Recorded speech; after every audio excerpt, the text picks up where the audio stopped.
ఎలా తెలిసిద్ది? నేను పాప బానిసత్వంలోనికి వెళ్తున్నాను అని ఎలా తెలిసిద్ది?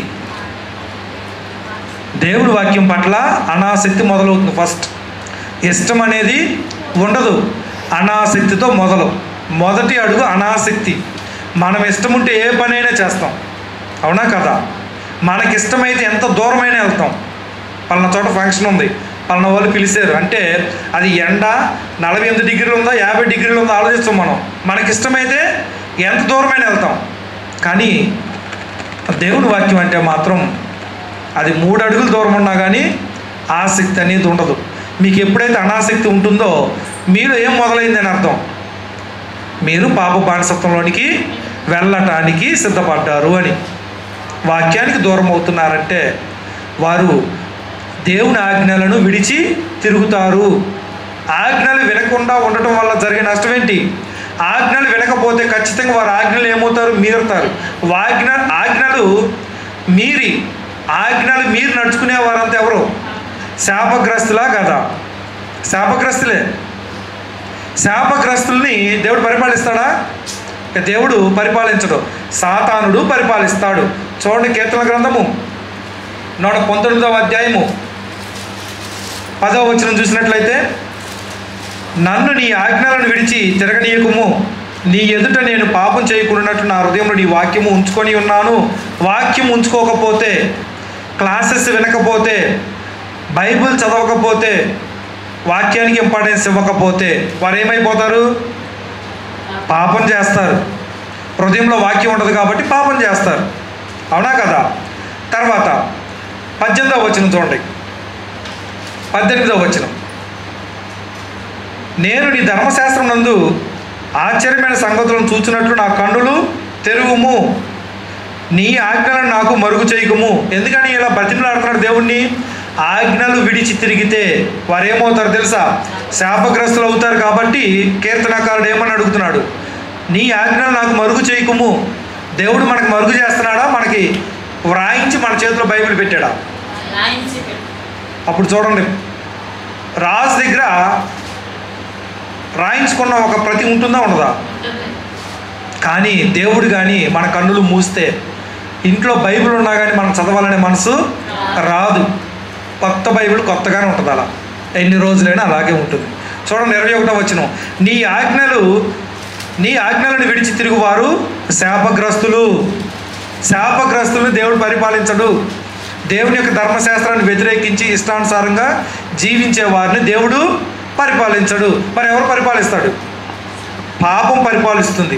అంటే సాతానుడు పరిపాలిస్తాడు. సాతానుడు పరిపాలిస్తే మనం కీర్తన గ్రంథం 128లో చూసినట్లు దేవుడిచ్చే ఆశీర్వాదాలకు దూరం అయిపోతారు, భౌతిక దీవులకు దూరం అయిపోతారు.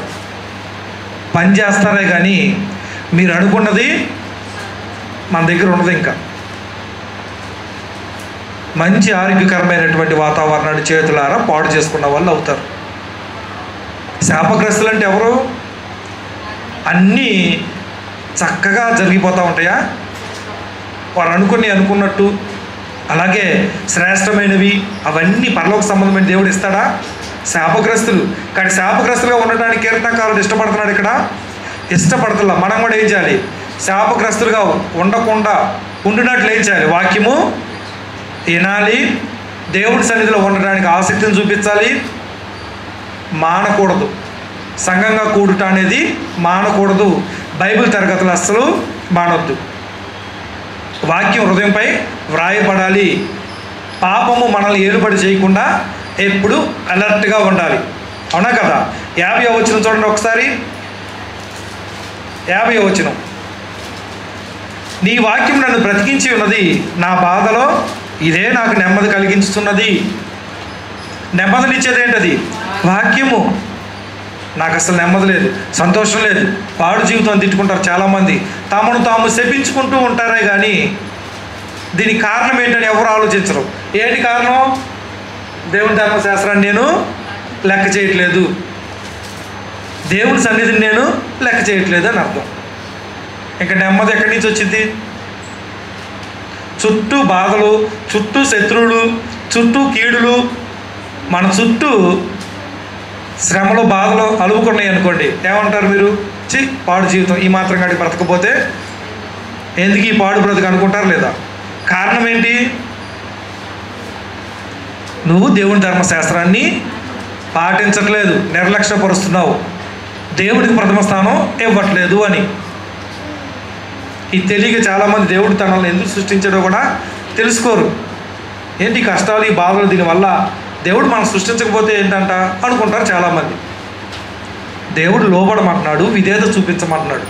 చూపిస్తే 128వ కీర్తన చూసాం కదా, ఒలివ మొక్కల వలె బల్ల చుట్టూ మీ పిల్లలు ఉంటారు, భార్య భర్తలు ఒకరి యందు ఒకరు తృప్తి కలిగి ఉంటారు, వారి జీవితాల్లో వేరొకరికి అవకాశం ఉండదు. ఎందుకని వారి హృదయాల్లో దేవుని వాక్యం ఎప్పుడైతే నివసిస్తుందో వారి జీవితాల్లో అపవిత్రతకి చోటు అనేది ఉండదు. అపవిత్రతకు చోటు ఎప్పుడు ఉంటుందంటే మీ హృదయాల్లో దేవుని వాక్యం ఎప్పుడైతే తీసివేయబడుతుందో అక్కడ అపవిత్రత అనేది చేరుతుంది. వాడని ఇల్లు ఎలాగైతే బూజు పడుతుందో, ఎలాగైతే డస్ట్ వస్తుందో, పాడైపోతుందో ఇల్లు, హృదయాలపై వాక్యం వ్రాయబడినట్లు మీరు దేవుడికి సమయం ఇవ్వకుండా మా పనులు, ఎప్పుడు చేసే పనులు, ఎప్పుడు తినే తిండి, ఎప్పుడు కట్టుకునే బట్టలు, ఎప్పుడు ఉతుక్కునే బట్టలు, ఇదే పని పెట్టుకున్నారంటే మాత్రం హృదయంలో ఏం కలుగుతుంది? వాక్యం ఉండాల్సిన చోట అపవిత్రత చోటు చేసుకుంటుంది. మీరు దేవుని ఆజ్ఞలు విడిచి తిరుగుతారు, శాపగ్రస్తులు అవుతారు. శాపగ్రస్తుల మీద దేవుని ఉగ్రత ఉంటుంది. వారి జీవితాలు ఎప్పుడు ఒకలాగైతే ఉండవు, నాశనం వైపు ప్రయాణం చేస్తారు. నెమ్మది ప్రశాంతత అంటే దేవుడు తీసివేస్తాడు. మనమే తప్పుడు నిర్ణయాలు తీసుకొని, రాంగ్ డెసిషన్స్ తీసుకొని, దేవుడేంటి నన్నేంటి ఇలా చేశాడు, దేవుడేంటి నా జీవితాన్ని ఇలాగూ ఉంచాడు అనుకుంటారు. మీ బాధలకి, వ్యాధులకి అన్నిటి కారణాలు మనమే చేసుకున్నదే తప్ప దేవుడు అందరికీ మేలు చేసేవాడే. దేవుడు కీడు చేయడు. మనమే వాటిని ఇష్టపడతాము. వాక్యం ఎన్నిసార్లు హెచ్చరించినా కానీ మనము పట్టించుకోము. అలాగే 105వ కీర్తన చూసినట్టు 105వ వచనం చూసినట్లయితే, నీ వాక్యము నా పాదములకు దీపమును నా త్రోవకు వెలుగునై ఉన్నది. ఇంకేంటి ఇందులో అర్థం కాండి? పాదములకు దీపము, నువ్వు ఎటు అడిగేయాలో ఎంచుకోవాల్సింది నువ్వే. మీ హృదయంలో వాక్యం నివసిస్తే మీ అడుగులు ఎక్కడేయాలన్నది మీకు అర్థమైతే అర్థం కాదా? అది మీరు తీసుకునే నిర్ణయం. మరి ఆత్మదీపాన్ని మీరు వెలిగిస్తున్నారా? హృదయంలో ఆత్మదీపం లేదు అంటే ఏముంటుందని అర్థం? చీకటిని వేయలేదు ఎవరు? సాతానుడు. ఎవరి హృదయం అయితే వెలుగు లేకుండా చీకటిగా ఉంటుందో, వాక్యం లేని చోట ఏముంటుంది? చీకటి అంటే చీకటి క్రియలు. సాతానుడు ఆ వ్యక్తిని మరెక్కువగా కీడులోనికి, మరెక్కువగా నాశనంలోనికి నడిపిస్తాడు. అంతకంతా పాడు చేయాలని చూస్తాడు సాతానుడు. కాబట్టి నా త్రోవకు వెలుగై ఉన్నది, వెలుగునిచ్చేటువంటి వాక్యము మీ యొక్క త్రోవలను చూపిస్తుంది. మీ పాదములు ఎక్కడ వేయాలో ఎక్కడ వేయకూడదో వెలుగు మీకు చూపిస్తుంది. కానీ ఆ వెలుగే మాకొద్దు, మేము అసలు వాక్యమే వినము, లేదు మా సమయం అంతా వెచ్చించిన తర్వాతే మిగిలిన సమయము దేవునికి అనే వారిని దేవుడు ఇష్టపడతాడా? ఇష్టపడ్డాడు. ఇంటికి చుట్టాలు వస్తే అప్పటికప్పుడు సెలవు పెట్టి ఇంట్లో ఉంటాం. ఎందుకని? అమ్మో వీళ్ళ ముందు పనికి వెళ్తే బాగాదు. చుట్టాల ముందు పొద్దున పోయి సాయంత్రం పనికి వెళ్తారా? పొద్దున పోయి సాయంత్రం వచ్చేదాకా పనికి వెళ్తారా? ఆ రోజు ఉంటారా? గౌరవిస్తారు. కానీ దేవుని విషయానికి వచ్చేసరికి మన పనులన్నీ రెగ్యులర్గా ఉండి ఎప్పుడుండే పనులే, అవి ఒక్కరోజు కూడా పక్కన పెట్టడానికి ఇష్టపడరు. దేవుని ప్రథమ స్థానం ఇవ్వండి, హృదయంలో వాక్యాన్ని నివసింపజేయండి, చీకటిగా హృదయాన్ని ఉంచుకోమాకండి. అప్పుడు సాతానుడు మనలను ఏలకుండా వాక్యం మనల్ని ఎప్పటికప్పుడు హెచ్చరిస్తూ ఉంటుంది. కాబట్టి పాపము ఏలనీయకుండా ఉండునట్లు దావీదు ఏమంటున్నాడు? 133వ వచనం, నీ వాక్యమును బట్టి నా అడుగులు స్థిరపరచుము. వాక్యాన్ని బట్టే స్థిరపరచబడాలి, వాక్యాన్ని బట్టే నేను నడుచుకోవాలి, ఇంకా వేరే మార్గం ఏమీ లేదు, ఇదే నాకు మేలైన మార్గం అని కరెక్ట్గా నిర్ణయించుకోవాలి. స్థిరపరచుము, ఏ పాపమును నన్ను ఏలనీయకుము అన్నాడు. ఈరోజు మనం మాట్లాడుతుంది ఏంటంటే పాపపు బానిసత్వంలో ఉన్న వ్యక్తి ఎవరో ఈరోజు మనం తెలుసుకోబోతున్నాం. పాపపు బానిసత్వంలో ఉన్న వ్యక్తి ఏమి ఎన్నుకుంటాడో చూద్దాం. చీకట్లో నడిచే వ్యక్తి. పాప బానిసత్వంలో ఉన్న వ్యక్తి అంటే ఎవరు? చీకటి క్రియలు అయితే ఇష్టపడతాడు, కానీ వెలుగు సంబంధమైన వాటిని ఇష్టపడలేడు. ఎందుకని? హృదయం అంధకారమైనప్పుడు ఆ వ్యక్తికి దేవుడు అంటే భయభక్తులు ఉండవు. దేవుణ్ణి విశ్వసించాలంటే విశ్వసించరు. వారు తమ హృదయాలను కఠినపరుచుకుంటారు కాబట్టి వారు ఏం చేస్తారు? కఠినపరుచుకున్నట్టుకు తగినట్టుగా నడుచుకుంటారు. బానిసత్వంలో ఉండి వాక్యాన్ని మాత్రం అనుసరించలేరు. వాక్యాన్ని అనుసరించడానికి చాలా ఇబ్బంది పడతారు. వాక్యాన్ని బట్టి తాము స్థిరపరచబడాలని నిర్ణయం తీసుకోరు. దేవుడికి విధేయత చూపించడానికి అయితేనేమో ఆలోచిస్తారు, అవిధేయత చూపించడానికైతే నిమిషం కూడా ఆలోచించరు. ఎవరు? పాపపు బానిసత్వంలో ఉన్నటువంటి వ్యక్తులు. చూడండి, బానిసత్వంలో ఉన్న వ్యక్తులు ఏం చేస్తారో చూద్దాం. అపోస్తలుడైన పౌలు రోమీయులకు రాసిన పత్రిక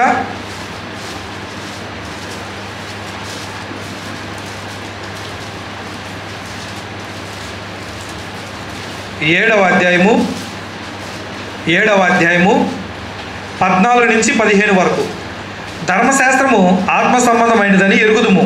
అయితే నేను పాపమునకు అమ్మబడి శరీర సంబంధనై ఉన్నాను.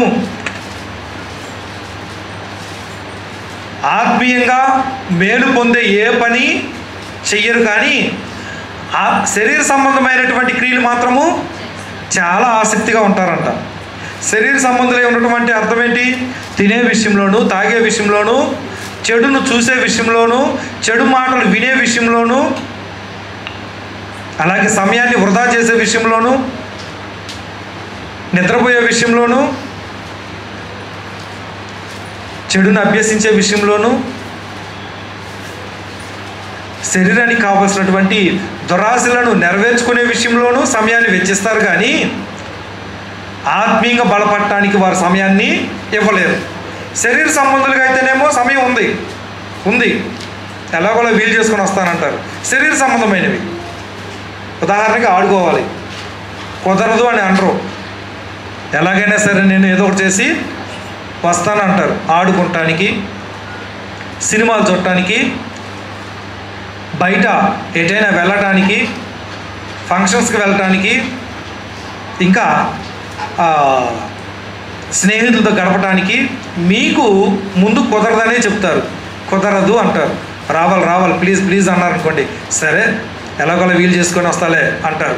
అంటే శరీర సంబంధమైన విషయాలు అయితే మాత్రం ఎలాగైనా వీలు కుదురుతుంది, కానీ ఆత్మ సంబంధంగా జీవించడానికి, వాటికి సమయాన్ని వెచ్చించడానికి మాత్రము నిర్మోహమాటం లేకుండా కుదరదు అంటారు.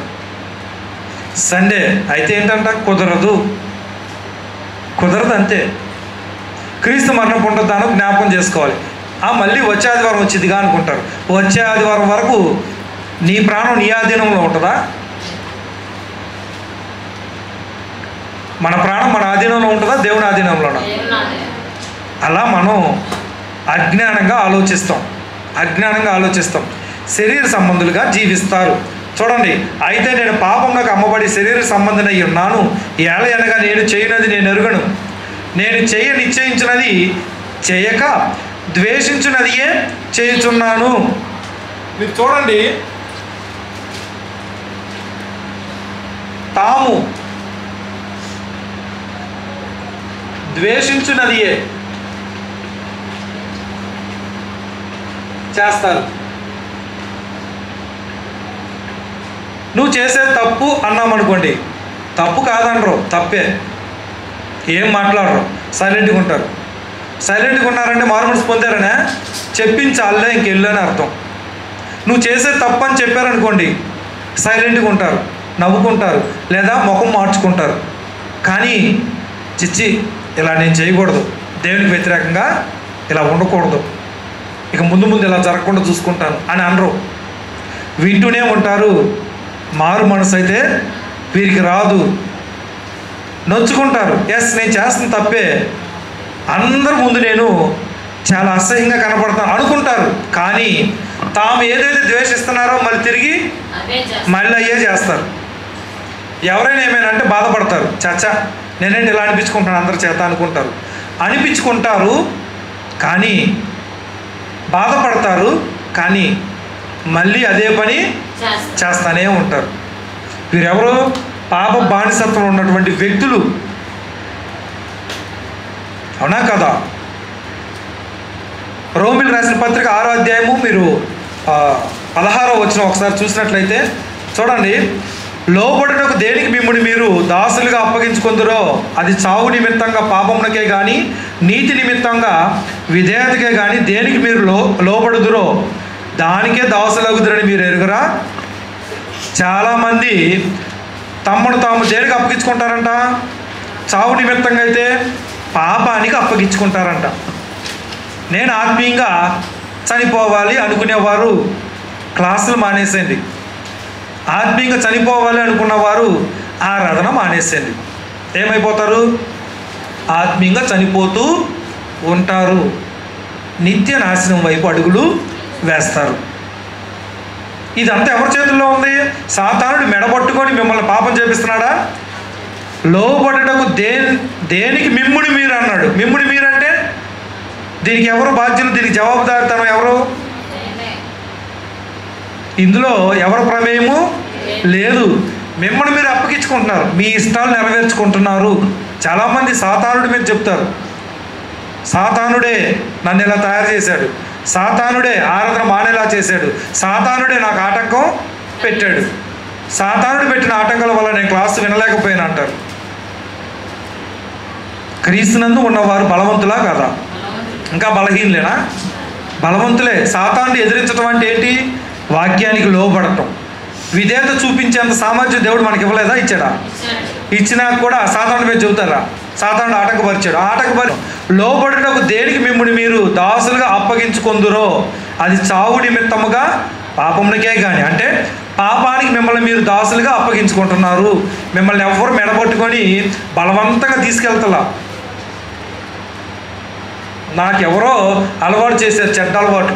ఎవరో అలవాటు చేయలే. స్వతహాగా నీకేముంది? వాళ్ళని చూసి నేను కూడా ఆ చెడ్డ అలవాట్లు అభ్యసించాలని నీకు ఎప్పటి నుంచో ఉంది.